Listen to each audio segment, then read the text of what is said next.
It was an unusually quiet evening, the kind of quiet that makes you notice every creak of the floor, every hum of the refrigerator, every whisper of the wind against the window. I had decided to come home early from work, thinking it would be a nice surprise for my husband. Dinner was almost ready, aromatic spices simmering on the stove, the table set neatly, candles flickering softly. But the moment I stepped into the living room, a chilling sense of unease washed over me. My son was sitting on the couch, his phone in hand. But there was something different about him. He wasn't laughing at a video or scrolling absent-mindedly. He was tense, rigid, and his eyes, usually warm and soft, were filled with a storm of emotions I couldn't immediately identify. "What's wrong?" I asked, trying to sound casual, but my voice betrayed a hint of worry. He didn't answer right away. Instead, he held out his phone, and when I saw the screen, my stomach dropped. There it was, messages between my husband and another woman, intimate, unmistakable, and utterly heartbreaking. My heart pounded and the air seemed to thicken around me. I could hardly breathe. My husband had been cheating. And my son had known. "How long have you known?" I asked, my voice trembling. My son looked at me, his face pale, his expression unreadable. "Long enough," he said quietly. There was no anger in his tone, no plea for understanding, just a calm, piercing acknowledgement of the truth. I realized then that my son had been silently carrying this burden, watching our family unravel from the shadows, waiting for the right moment, or perhaps just waiting for me to find out. I wanted to reach for him, to comfort him, but he recoiled slightly, as if my gesture could somehow undo the betrayal he had witnessed. "Why didn't you tell me sooner?" I whispered, feeling tears prick my eyes. He shook his head almost imperceptibly. "I was hoping." "Maybe it wasn't true," he admitted. But now, faced with undeniable evidence, that hope had evaporated, leaving only raw, merciless truth. The room, once familiar and safe, now felt alien. My son's silent judgment weighed heavier than any words could. In that moment, I realized something painful. Mercy would not come easily. My son was no longer the child who forgave mistakes lightly. And as I stared at him, I understood that the betrayal had shattered more than trust. It had shattered innocence, too. The air in the house was heavy the next evening. My husband had returned from work, unsuspecting, carrying the same tired smile he always wore. But the atmosphere was different this time. Taut, electric, and impossible to ignore. My son was already waiting in the living room, his posture rigid, his gaze sharp and unwavering. I could feel the tension crackle like static in the air. "Dad, we need to talk," my son said, his voice calm but edged with steel. My husband looked at him, puzzled, as if he had no idea what was coming. "About what?" he asked, trying to keep his tone light, almost dismissive. But my son didn't flinch. He slid the phone across the table, showing him the messages I had seen the night before. My husband froze, his eyes darting between the screen and my son.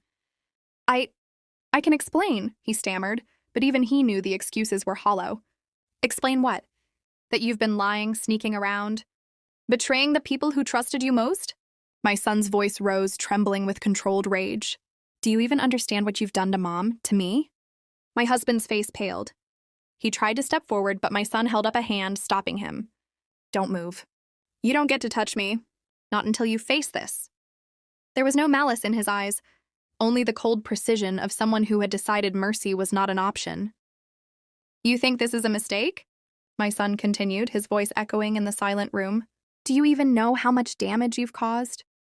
I watched in stunned silence as my son, the boy I had raised to be gentle and forgiving, became a force of judgment and accountability. Every word cut deeper than I thought possible. My husband's excuses faltered, then crumbled. "I was lonely. I didn't mean to hurt you," he pleaded, but the words fell flat, meaningless against the storm of truth my son had brought into the open. "You need to leave tonight," my son said firmly, pointing toward the door. "Think about what you've done. Reflect. If you want any chance of repair, it starts with understanding the hurt you've caused. And it's not just Mom, you've betrayed me too." I felt a mixture of fear and awe. My son had grown up in an instant, transforming his pain into unwavering strength. The man I had loved for years was now cornered, stripped of excuses, forced to confront the consequences of his actions. For the first time, I realized that sometimes those we expect to forgive will instead demand the reckoning we desperately need. And in that moment, my son showed no mercy. The days that followed were heavy and silent. like a storm that had passed but left the air thick with tension. My husband stayed mostly in his study, avoiding contact, trying to speak, apologize, and explain, but every attempt was met with cold resistance. My son refused to even acknowledge his presence, walking past him as if he were invisible, a constant reminder of the damage done. The house felt divided, split down the middle by betrayal and unspoken resentment. I tried to mediate, to soften the blows, but the reality was undeniable. Trust had been shattered, and my son's merciless stance only made it clearer. Each morning, he avoided breakfast with his father. Each evening, he retreated into his room, shutting the door to shield himself from the reminders of the man who had failed us. Even I, who had been blindsided by the affair, could not ignore the truth. Our family's foundation had crumbled. One morning, as I poured coffee in the kitchen, my son appeared silently behind me. "Mom," he said softly, almost whispering, "I don't hate him. I just don't trust him. And I don't think I ever will." His words hit me like ice. I wanted to argue, to comfort, to convince him that people could change, but deep down I knew he was right. Trust, once broken in such a fundamental way, could not be rebuilt overnight. I watched my husband pacing in the study, wringing his hands, muttering apologies under his breath, but nothing he said could bridge the gap between them. He had crossed a line that words alone could not repair. The anger my son carried was measured, purposeful, and necessary. It wasn't cruelty. It was justice in its rawest form, the reflection of the pain we had all endured silently. Even simple routines became fraught with tension. Dinner felt like a battlefield. Conversation was minimal. The home, once warm and lively, now echoed with the absence of trust. Every glance, every movement was a reminder of what had been lost. And yet, in that silent chaos, a strange clarity emerged. We all realized that healing would require time, patience, and a reckoning with the truth we could no longer ignore.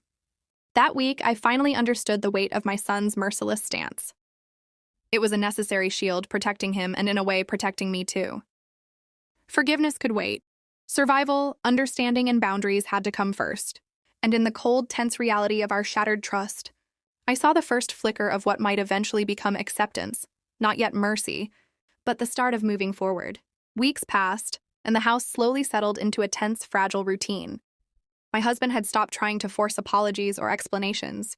Instead, he retreated into silence, acknowledging the walls he had built around himself through betrayal.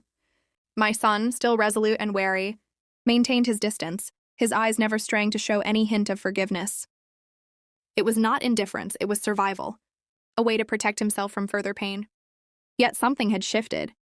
The anger that once radiated from him like wildfire had softened, just slightly, into a steady, controlled vigilance. He no longer shouted or demanded punishment, but he observed, measured, and silently judged. The message was clear. Trust had been broken, and it would not be given back easily. My husband, for the first time, seemed to understand the depth of the damage he had caused.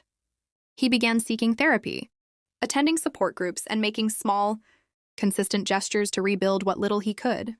One quiet evening, I found my son in his room, sitting at his desk with a notebook open in front of him. He didn't look up as I entered. "I've been writing," he said quietly. "Thoughts, feelings, things I couldn't say aloud." I nodded, understanding without needing to pry. This was his way of processing, of setting boundaries, and of coping with a pain that had shaken the foundations of our family. Later that night, as I tucked him into bed, he spoke again, his voice softer than it had been in weeks. "I don't hate him," he said.